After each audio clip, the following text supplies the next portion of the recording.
Hey guys, it's Milet once again, and yes, I'm back for another video. And for today's video, I have a very special announcement for you at the end of this video, so please make sure to watch this video until the end.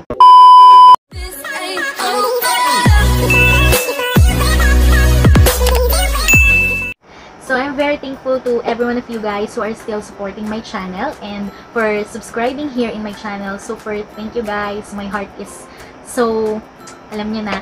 And I really do appreciate all your efforts in watching all my videos. So thank you guys. Thank you everyone. Dahil sobrang natutuwa ako dun sa lahat ng nakasupport sa channel ko. Kaya meron akong bagong segment dito sa aking channel. So please, the announcement will be at the end of this video. Before we start, please don't forget to subscribe and tap the notification bell so that you'll get notified on my next video. Okay guys, this video is our part 2 ng topic natin about how to be a Shopee seller. So on our part 1, I discuss about kung paano kayo makakapag-create ng inyong seller account. While in this video, I will going to teach you naman kung paano kayo makakapag-add ng products dun sa inyong seller account.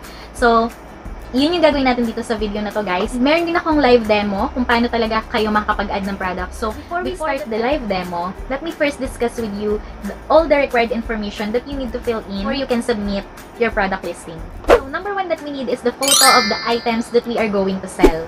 So tip ko lang guys, sa pag-add ng pictures, dapat meron na tayong nakasave sa gallery. Mas madali kasing mag-upload ng mga pictures kung yung picture ng product natin is nasa gallery na. You need to prepare at least 7 images or at least 5 and pick the best one for your cover photo. So dapat guys, pipiliin natin sa cover photo natin is yung very attracting. Yung alam natin na makaka-attract ng mga customers natin. So number 1 na makakatulong yun guys, yung cover photo ng ating item. The information that we need to fill in is the product name. So dito natin ilalagay yung basic details ng product natin with maximum of 60 characters including spaces. Make sure to be specific sa paglalagay ng product name. Let's say for example, we are selling bags. We need to put the complete details of the bag, especially the brand. Ilagay po natin yung brand ng products na ibebenta natin. Let's say for example, yung brand ng bag is Micaela. So, ilagay natin yung Micaela, kung shoulder bag ba siya or handbag. So, make sure na ilagay natin yung complete details ng items para hindi maguluhan si customer. And take note, na huwag kang maglalagay ng wrong description or wrong product name. Because here in Shopee, we are building our trust with our customer. Number 3 information guys that you need to fill in is the product description. Or dito, pwede nyo ding ilagay yung hashtags or yung main keyword ng product nyo. So, dito guys sa product description, pwede nyong ilagay lahat ng complete details ng products na ibebenta natin. So, if you put complete details, guys, the less chances na may mag-chat pa sa inyo para mag-inquire about the product. Just like, for example, we are selling RTW items. So, yung mga RTW items, for example, mga damit or shorts, ganyan, ilagay natin, i-indicate natin sa product description yung brand, available color, sizes, available designs, material used, and the actual measurement of the items. Pwede mo din yung ilagay. So, tip pa guys, dito sa product description, pwede ka rin maglagay ng hashtags or yung keyword. Ito yung mga specific keywords about your item. Lagay ka ng mga hashtags just like for example, affordable bags, overrun branded shirt, hashtag cotton shirt, or hashtag branded. So, malaki din guys ang naitutulong nung paglalagay natin ng hashtag. Kasi, once na may nag-search dun sa search bar, just like for example, yung nilagay natin na hashtag overrun branded shirt. Pag may naglagay nandun sa search bar, yung overrun branded shirt, so may posibilidad na yung items mo is lumabas din dun sa search result. So, mas malaki yung chance na makabenta tayo. So, isa din yan sa way guys para makabenta tayo sa Shopee.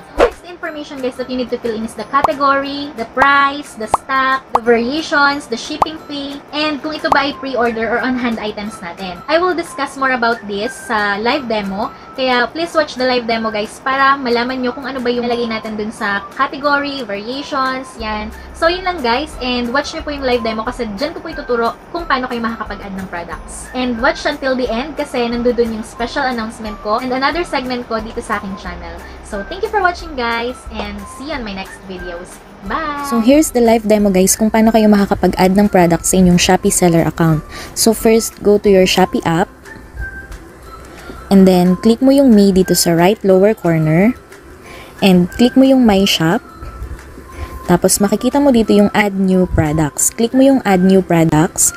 And then, lalabas na yung Add Photo. Click mo yung Add Photo. And then, if pipicturean mo pa lang yung items, click mo yung Take Photo. Pero kung meron ka ng picture na nakasave sa iyong gallery, click mo yung Photo Library. Then, pili ka ng pictures ng items na ipopost mo. So, ipopost ko is itong Great Taste Original Twin Pack.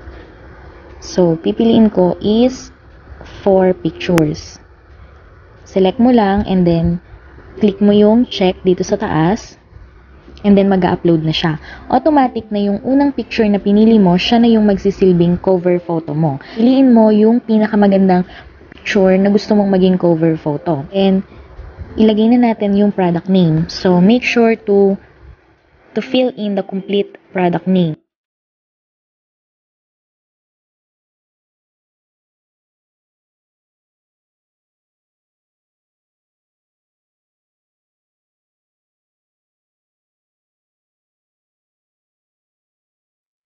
And then, add the product description. So, nakagawa na ako ng product description and ang gagawin ko is ipipaste ko na lang siya dito, guys. Dito, guys, sa product description, nilagay ko yung size, yung main category, and yung type nung coffee. So, punta na tayo dito sa category. And then, sa pagpili naman ng category, automatic na may recommended categories na kapag kinlik mo. So, dito, ito na yung ilalagay ko. Groceries, beverages, and coffee. Since yun yung perfect category for that product. And then, set the price. Kung magkano yung price nung product natin. And then, set mo yung stocks na meron ka. If meron ka ng on hand, ilagay natin. And then, sa variations naman, guys, wala na akong ilalagay kasi hindi naman ako mag-add ng variation. So, I leave it blank. And then, the wholesale, hindi ko na din siya lalagyan kasi hindi naman ako maglalagay ng mas mababa pang price dun sa original price. And sa shipping fee, kailangan natin siyang iset. Kailangan natin iset yung weight and size. So, click lang natin siya and then set natin yung weight. And then yung width, yung length, and yung height. And then, after nating ma-fill in lahat ng packaging size and ng weight, automatic nalalabas na kung magkano yung shipping fee. And then, click lang natin yung save. And then, yung condition is new. Hindi ko i-click yung pre-order kasi hindi naman siya pre-order dahil on hand ko yung items. Pero kung sakali na hindi nyo on hand yung items, pwede nyo i-click yung pre-order. And then, make sure to fill in all the necessary information para lumabas dito yung publish. So, meron akong nakalimutan na i-fill in which is yung brand. Kailangan po nating i-fill in lahat ng may asterisk. Ibig sabihin, yun yung kailangan nating lagyan ng information. So, dito sa brand, kailangan kong iset yung brand niya. So, Great Taste. Yan, i-search lang natin yung brand nung items na ilalagay natin. So, kung wala namang specific brand yung items, pwede nyo namang piliin is no brand. Since yung items na ipopost ko ay may specific brand, kaya ilalagay ko yung Great Taste. And then yan, lumabas na yung save and publish. So, ang gagawin ko is i-click ko tong publish para mag-upload na yung product natin. And then yan, nakalagay is publish successfully. Tingnan natin kung nag-publish pa talaga siya. So yan, dito lahat pumapasok yung products na in-upload natin. So, pumasok yung product na in-upload ko, which is in Great Taste Original Twin Pack. As you can see, nakalagay dito, your product is under review. Ibig sabihin, hindi pa siya nakapublish kasi under review pa siya ng Shopee. And once na na-review na siya, lalabas dyan is listed successfully. And makikita nyo na ganito na yung lalabas. Wala na siyang nakalagay na your product is under review.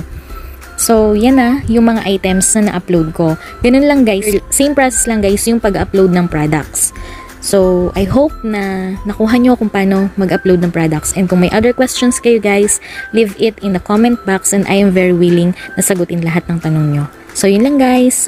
Thank you for watching. So, sana nasundan mo ng ayos yung live demo kung paano ka makakapag-add ng products mo sa Shopee account mo. And ito na nga guys yung special announcement ko. Meron po akong another segment dito sa aking channel. Since nakikita ko po yung mga palaging nagko-comment, palaging nanonood ng videos ko, gusto ko po kayong ma-feature on my next videos. So, every new upload ko po ng videos, meron po akong i-featured na 5 subscribers of the week. Ibig sabihin po, doon po ako pipili sa lahat ng comment nyo ng i-features ko po na subscriber of the week. Ibig sabihin po is, pipiliin ko po yung the best comment doon sa comment section. And, paano po ako pipili ng best comments? Make sure po na panoodin nyo yung video ko. Make sure po na ilagay nyo sa comment yung details, ano yung natutunan nyo about the video, if tutorial ba yung video, and make sure na mapakita nyo dun sa comment na pinanood nyo talaga yung video until the end. So yun guys, if feature ko is 5 subscribers every week, every upload ko ng new videos. Hope that you will still support my channel. Kahit hindi ako ganun ka-consistent na nakakapag-upload, but I make sure guys na makapag-upload every week. So yun lang guys, I do appreciate all your efforts in watching all my videos and in supporting my YouTube channel. So yun lang guys, and mahal ko kayo. Thank you for watching. God bless. Bye! See you on my next video.